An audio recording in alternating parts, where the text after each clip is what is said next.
When I started reflecting on the project that I wanted to base this presentation on, I reflected back on several papers that I had wrote prior to this class, and one thing that really has resonated with me as an educator and as a special ed teacher is standardized testing versus alternative testing for special education. With that being said, I wanted to clarify and present the history of alternative testing, standardized testing, and also I wanted to reflect on the media as far as what standardized testing looks like in education. I wanted to discuss the differences in standardized testing, alternative testing. I also wanted to discuss the curriculum, what curriculum is based on, and so forth. As we enter another decade of education, we should allow ourselves to reflect on the past 20 years of the curriculum changes and the hindsight as our compass. Just in the past 2 decades since we entered the 21st century, education reform has changed radically. Those changes came with curriculum in education and also standardized testing and assessments. There's been numerous studies, obviously, that have been placed on standardized testing. One thing that I felt passionate about is that standardized testing or assessments in general can cause not only physical and mental ailments in students, but it also gives them trauma and causes them to break down with every testing that they're involved in. They can shut down mentally. They cannot retain vital information that is needed for higher education even. We are required to be teaching our students to be prepared for not only high school, but beyond that as well for higher education and or life in general. One expert that I took out of studies that some research that I did was testing can have a damaging effect on all parties involved. It's not only damaging to the students, but it also can be traumatizing for the teachers that are trying to live up to those standards that are sometimes unforeseeable or unattainable. It says tests are important, but only should be a portion of students' knowledge and skill. And also, by using the proper education and the proper curriculum for students and having quality educators that are properly skilled is also an important factor with so many people in Oklahoma talking about just anybody that can be hired in as a sub versus a uncertified teacher it's important, because those of us who put ourselves through undergrad and put ourselves through education and got our degree and got certified, it is hard on us. That being said, I'm just going to go ahead and go into this. It says, according to the Glossary of Education Reform for journalists, parents, community members, the following is a description of curriculum, the term curriculum. The term curriculum refers to the lessons and academic content taught in a school or in a specific course or program. In dictionaries, the curriculum is used to often defined as the courses offered by a school, but is rarely used in a general sense in school. Now, with that being said, it is my opinion that the development of a curriculum that is going to work should be the creators of the curriculum should be situationally aware of the audience that you are researching and developing it for. It should not be a standardized across the board. We are required to teach differentiated lessons. However, the testing is standardized. How is that, in my opinion, how does that make sense? So moving on, I wanted to cover kind of a little history lesson. We have an act called No Child Left Behind The No Child Left Behind Act has been the cause of a lot of controversy since its enactment by President Bush in 2001. The goal of No Child Left Behind is to ensure that every student in America receives an equal education. That also means that equally high expectations be held for every student. The goal of No Child Left Behind is to eliminate the assumptions that students can or cannot meet certain standards. In an article I read about the effects of No Child Left Behind in special education, it says since its infancy in 2001, it has caused a lot of controversy. It was adopted in 2001. However, it was only built to ensure that all students in America have the same opportunities to receive an equal education.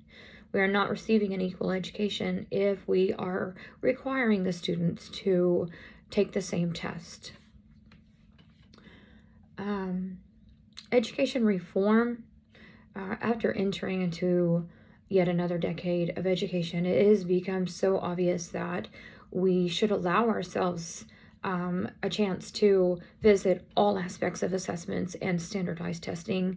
It should be a top priority as far as the education. Testing is and can be quite damaging. Testing can cause distortions in actual student knowledge. An article by Edwards from Traditional Education to Learning Communities. It is high stakes testing can narrow the curriculum. It also it can encourage instruction to be geared towards lower order cognitive skills. The alignment of expectations of standardized testing versus alternative testing has major challenges in helping students with disabilities, including students with such things as autism spectrum disorder. They experience the intended beliefs of education accountability is to make instruction according to the general curriculum more accessible.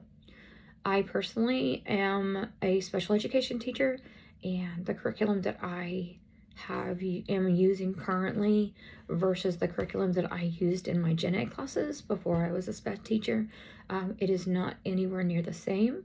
I feel that, in my opinion, that the curriculum does not measure up for education, one versus the other. It says, for many years, functional skills rather than academic skills were the intended focus for teachers and for teachers of students with severe disabilities. According to Meyer, Eckenbert, and Parkley, it is the potential needs of such students were ignored in the design and delivery of instruction according to the general curriculum. Now, there are questions that still remain about the extent of which instruction with students and as far as like autism spectrum disorder should focus on functional versus academic skills. Teachers are often questioning the relevance of general education for students with the severe disabilities. And experts have also argued that a focus on general education and curriculum can actually include functioning skills and for students and with disabilities. There is a multiple attempt approach, one of the effective ways that provides students with feedback and revision opportunities, which is what I use in my classroom. It also gives them it's referred to as an answer until correct. There is a lot of controversy with that because it's not showing first initial response. So it can give the students multiple attempts while they respond to selected response questions, such as multiple choice questions. It's a computer-based assessment scenario involving a multiple attempt approach. Many students or many educators are questioning that approach due to the fact that it is on the computer, and many teachers don't believe that the computer or Chromebook use or individual use with a Chromebook is efficient. Testing in autism spectrum disorder scenario, With the standardized based reform movement within the United States, many students with disabilities were excluded from statewide assessment and accountability programs. That exclusion was eventually considered potentially due to a variety of factors, including A, students with disabilities having limited access to the general income. B, tests have been given in a way that prevented appropriate access for students with disabilities. And C, the fear that the performance of the students with disabilities would pull the overall school's score down, resulting in negative consequences for the school. D would be the concern that testing would cause students with disabilities undue anxiety, which is based on my opinion earlier that we're trying to provide them an education as well as providing a resource for high school and beyond. One of the challenges in helping students with disabilities includes students with autism spectrum disorder. They can experience intended benefits of education accountability in making sure that the instruction according to general income is more accessible. There's been several litigation about exit exams and students with disability. Exit exams are required in some districts and some schools to graduate high school. There's been several law cases where students have done very well throughout school with high marks and did not pass the exit exam, which caused them not to be able to graduate high school. So that is definitely something that districts need to be aware of. That being said, I think that the impact of high stakes testing on student proficiency and low stakes subjects should be taken into consideration. The consideration of all students should be that we are not teaching across the board the same curriculum and expecting the students to have differentiated lessons, and also then we give them the same test and expect them to have the same answers or the same skills.